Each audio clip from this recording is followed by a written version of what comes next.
सम if का formula basically किस लिए और कहाँ यूज होता है? देखिए, मेरी कंपनी में डिफरेंट एम्प्लॉय काम करते हैं, लाइक एम्प्लॉय ए, बी और सी काम करते हैं। उन्होंने डिफरेंट बिजनेस किया है, डिफरेंट डेट्स में जाकर उन्होंने डिफरेंट बिजनेस किया। अब मुझे ये देखना है कि इन एम्प्लॉय ने डिफरेंट डेट्स के अंदर डिफरेंट जो है वो बिजनेस किया, तो टोटल इनका आंसर क्या बनता है। अच्छा, यहाँ ख्याल रखें कि मैंने हेडिंग को रेंज में नहीं दिया था, तो हम लोग यहाँ पर एक कॉलम इंसर्ट करके हेडिंग लिख देते हैं।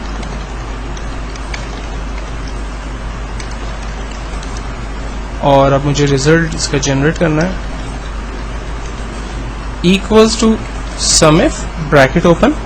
सबसे पहले पूछता है रेंज बताइए, यानी टेबल की रेंज बता दें। तो टेबल की रेंज बनाते वक्त आपको हेडिंग की रेंज नहीं बनानी। मैंने आपने देखा था हेडिंग नहीं लिखी थी, लेकिन फिर मैंने खास हेडिंग लिखी क्योंकि मैं आपको समझाना चाह रहा था कि जब आप सम इफ के फार्मूले को यूज करें तो उसमें हेडिंग को रेंज में देना जरूरी नहीं है, मतलब ना ही दें। देन कॉमा क्राइटेरिया, चाहते क्या है आप? मैं चाहता हूं कि एम्प्लॉय ए का बिजनेस मैं यहां से सर्च करूं।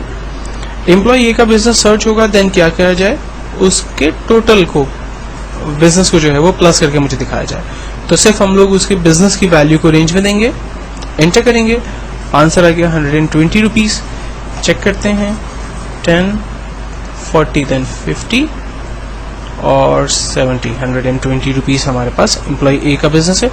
अब एम्प्लॉय ए का नाम, उसकी जगह मुझे एम्प्लॉय बी का बिजनेस देखना है, तो मैं फार्मूले में जा रहा हूं और यहां पर मैंने लिखा बी, तो एम्प्लॉय बी का बिजनेस आ गया 20, 70, देन 80, 150 रुपीज मेरे पास आंसर आ रहा है। तो अब मुझे एम्प्लॉय का नाम जो है वो फार्मूले में जाकर लिखना पड़ता है, ये एक प्रॉब्लम है। अब इस प्रॉब्लम से बचने के लिए मैंने एम्प्लॉय नेम यहां पर लिख दिया, enter employ name, employ name A और उसका बिजनेस यहां सर्च करें।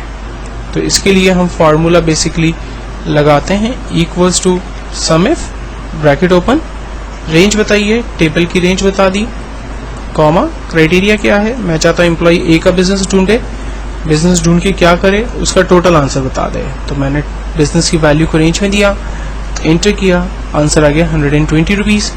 अब मैं यहाँ पर एम्प्लॉय बी का नाम लिखकर एंटर करता हूँ, उसका बिजनेस आ गया। एम्प्लॉय सी का नाम लिखकर एंटर करता हूँ तो उसका बिजनेस मेरे पास आ गया। तो सम इफ जो है वो एक जबरदस्त फार्मूला है, खासतौर पे उन कंपनीज के लिए कि जिनका सेल का जो है वो बहुत बड़ा सेटअप है और उनकी डिफरेंट गाड़ियां जो है वो सेल के लिए निकलती हैं और पूरे मंथ के आखिर में वो ये सिर्फ कंपेयर करना चाहते हैं कि किस एम्प्लॉय का कितना बिजनेस है और एग्जैक्टली वो उसके हिसाब से उनका कमीशन या उनकी प्रोग्रेस या वट एवर जो भी वो प्लान करना चाहें वो उस हिसाब से चीजों को प्लान कर सकते हैं। इसके बाद एक और फार्मूला हम लोग देखते हैं जो कि फाइनेंशियल कंपनीज के अंदर जो है वो यूज होता है और वो है सम प्रोडक्ट का। फॉर एग्जाम्पल, मेरी कंपनी में मेरे पास डिफरेंट आइटम्स हैं और आज मैंने सारे दिन में ये डिफरेंट आइटम सेल की जिनकी प्राइस ये बनती है। फॉर एग्जाम्पल, मैंने माउस सेल किए आज 5, एक माउस की कीमत थी 250 रुपीज। मैंने कीबोर्ड सेल किए फॉर एग्जाम्पल 4, एक कीबोर्ड की कीमत 350 रुपीज थी। मैंने हार्ड डिस्क सेल की लाइक 2, एक हार्ड डिस्क की कीमत 4200 रुपये थी।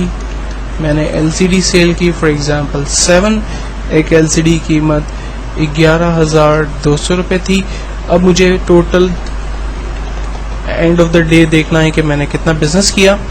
इसका एक तरीका जो हम लोग पहले भी सीख चुके हैं वो है मल्टीप्लाई का, इक्वल्स टू प्राइस को मल्टीप्लाई कर देता हूं मैं सोल्ड अमाउंट के साथ, तो आंसर आया कि टोटल माउस मैंने 1250 रुपीज के आज सेल किए। और सेम फार्मूले को अगर मैं कॉपी पेस्ट करता हूं तो मेरे पास टोटल आंसर आ गया कि किस किस आइटम को मैंने जब सेल किया तो मेरे पास टोटल कितना पैसा आया।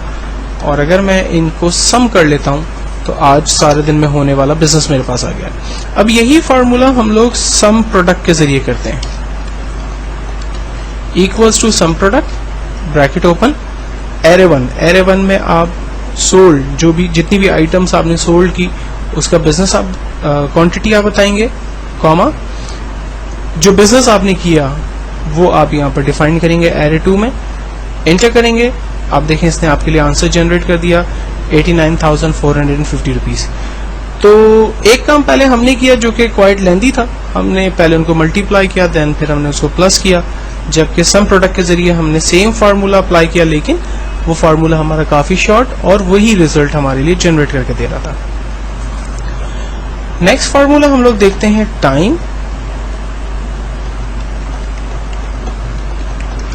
मेरे पास आवर्स हो रहे हैं, एम्प्लॉय का टाइम इन है। आज फॉर एग्जांपल एम्प्लॉय 14:30 और 22 सेकंड पर आया है, मुझे इसका रिजल्ट जनरेट करना है। आज एम्प्लॉय कितने बजे आया? तो फार्मूला है equals to time, bracket open, कहता है आवर्स बताइए, मैंने आवर्स को रेंज में लिया, कॉमा, मिनट्स बताइए, मिनट को रेंज में दिया, कॉमा, सेकंड को रेंज में दें, इंटर करें। आज एम्प्लॉय 2:30 पर वो आया है। फॉर एग्जाम्पल अगर एम्प्लॉय आज सुबह 9:30 बजे आया है, अगर आज एम्प्लॉय 9:10 पर आया है, तो उसी हिसाब से उसका AM PM जो है वो कंप्यूटर खुद से जनरेट कर रहा है। तो टाइम एक बेस्ट फार्मूला है जो कि अलग अलग वैल्यूज आप डिफाइन करें, लेकिन रिजल्ट जो है वो आपको उसको जोड़कर एक ही आपको रिजल्ट बताता है। नेक्स्ट फार्मूला है टुडे। आज की अगर करंट डेट आपको जनरेट करवानी है तो आप फार्मूला लगाते हैं equals to today, bracket open bracket close, और एंटर करते हैं। तो आज की डेट देखें इसने जनरेट कर दी, आज 12 सितंबर 2010 है। देन उसके बाद एक फार्मूला हम लगाते हैं ट्रीम। ट्रीम का फार्मूला बेसिकली टेक्स्ट या वर्ड के दरमियान स्पेसिस को खत्म करके रिजल्ट जनरेट करता है। फॉर एग्जांपल मैंने लिखा A space B space C space happy, enter. अब मुझे इसका रिजल्ट चाहिए, हम फार्मूला लगाते हैं equals to trim, bracket open, text को रेंज में दिया, इंटर। आप देखें उसने हर एक वर्ड या कैरेक्टर के बाद बेसिकली एक ही स्पेस जनरेट करके हमें उसका रिजल्ट बताया। तो ये कुछ इंपॉर्टेंट फार्मूले जो हमारी प्रैक्टिकल लाइफ के अंदर यूज होते हैं, ये मैंने आपके साथ डिस्कस किए। नेक्स्ट ट्यूटोरियल के अंदर मैं कुछ फाइनेंशियल फार्मूले जो कि इंश्योरेंस कंपनीज के अंदर और मॉर्गेज के अंदर यूज होते हैं वो आपके साथ डिस्कस करूंगा।